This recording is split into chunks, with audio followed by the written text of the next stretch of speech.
Mr. Chairman, distinguished guests, esteemed delegates and visitors, good day. It is my privilege to share a synopsis of the Family Ministries report that has already been laid before you. This ministry continues to occupy a very important role in the life of the Seventh Adventist Church as it relates to its function and mission. As we reflect on this very important mandate, we are drawn to the experience in 2019, where the leaders of family ministries from across the Caribbean Union territories converged on the beautiful island of Antigua under the theme, establishing the roadmap for holistic ministry delivery. Out of that experience, two main themes emerged that informed our response to this enormous challenge that's facing the families of our churches and communities. One, the need to invest in a broad-based approach to the systematic training of leaders, both lay and pastoral, in the many areas of family life education, and the need to be very intentional about pursuing a data-driven approach to family life education. So we looked at developing capacity. The Caribbean region is blessed with a significant pool of trained professionals, both clinically and otherwise, in family life. Many of these individuals have served and are serving us well, and we thank God for them. However, the need is so great that steps had to be taken to increase our capacity.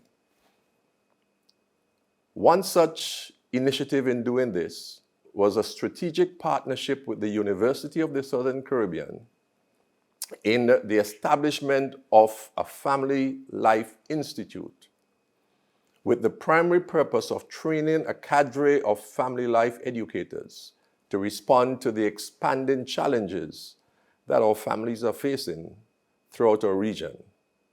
We provided targeted curriculum to certify the local family life leaders. This training was launched in May of 2021, and more than 100 leaders were certified at the basic level, and they are now preparing for the advanced level. One notable feature of this certification is that it was developed with the Caribbean context in mind. We also established a postgraduate diploma course that will span an academic year designed for pastors and other mental health professionals so that they can gain professional proficiency in the area of counseling. This initiative will now be launched in the upcoming school year.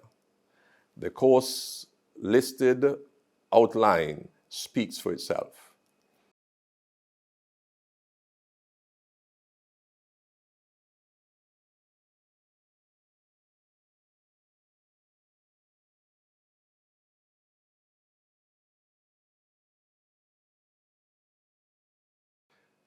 Prepare, Enrich certification. The Prepare, Enrich Couples Inventory is one of the most widely used instruments that is able to assess the relational health of couples, both pre- and post-marital. It provides the counselor or pastor with the tools to gauge the major issues that are present in that relationship, then provides intervention exercises in which the couple can engage. It is very apparent that this aspect of family life is one of the most notable categories for relational discord and dysfunction. Hence, the department has embarked on a plan to certify our pastors and other professionals in the church. To date, the pastors and other lay professionals in parts of the North Caribbean Conference and the Tobago Mission have been certified as facilitators. There are definite plans to make this available to the other fields.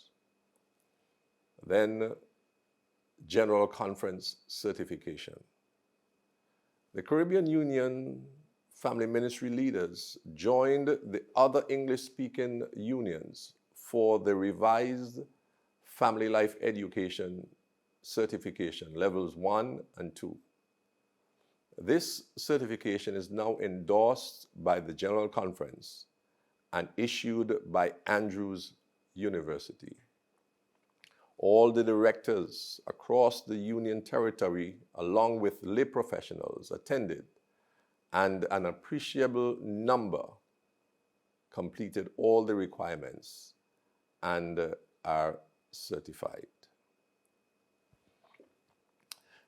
Whereas efforts have been made to build capacity by an extensive attention to training and deploying leaders, the quinquennium also witnessed the full involvement of the family ministries directors in using their direct or organizational skills for the full benefit of families and to the honor and glory of God.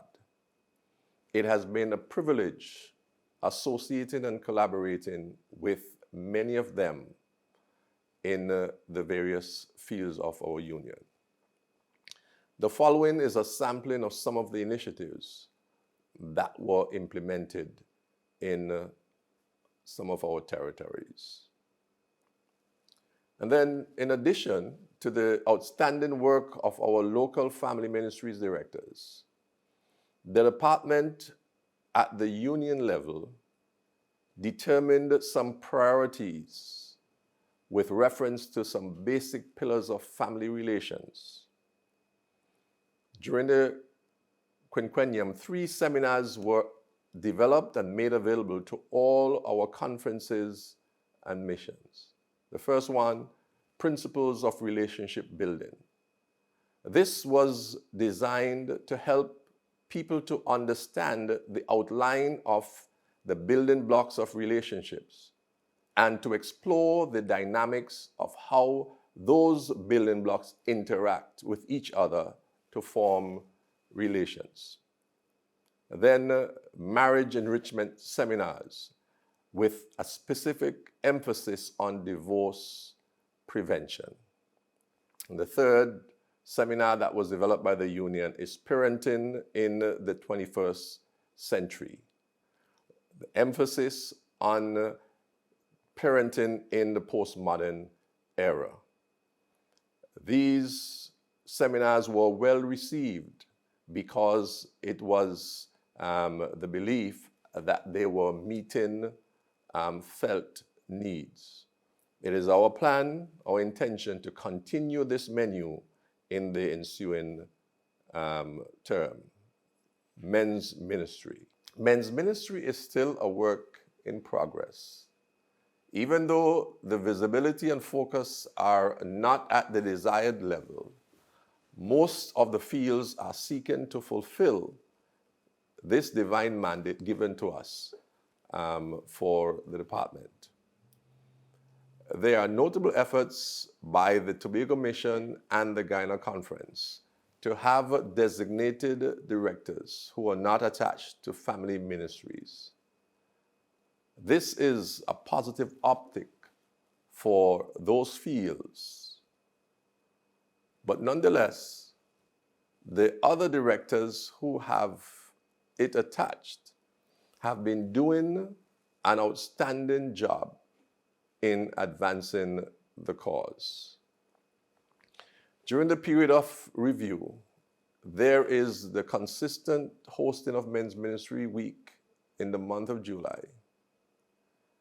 There are well-attended men's ministry conferences in fields such as the South Caribbean Conference, the Tobago Mission, the Guyana Conference, the South Leeward Conference, St. Vincent and the Grenadines Mission, and the St. Lucia Mission. and we thank God for their efforts. Today, we thank God for His providential leading in the Family Ministries Department. With our dedicated directors and other lay and professional leaders who, through their dedicated efforts during the term, have made the case for family wholeness. But there is much more to be done. We therefore solicit your prayerful support as we continue towards the ultimate realization of this goal for all of our families.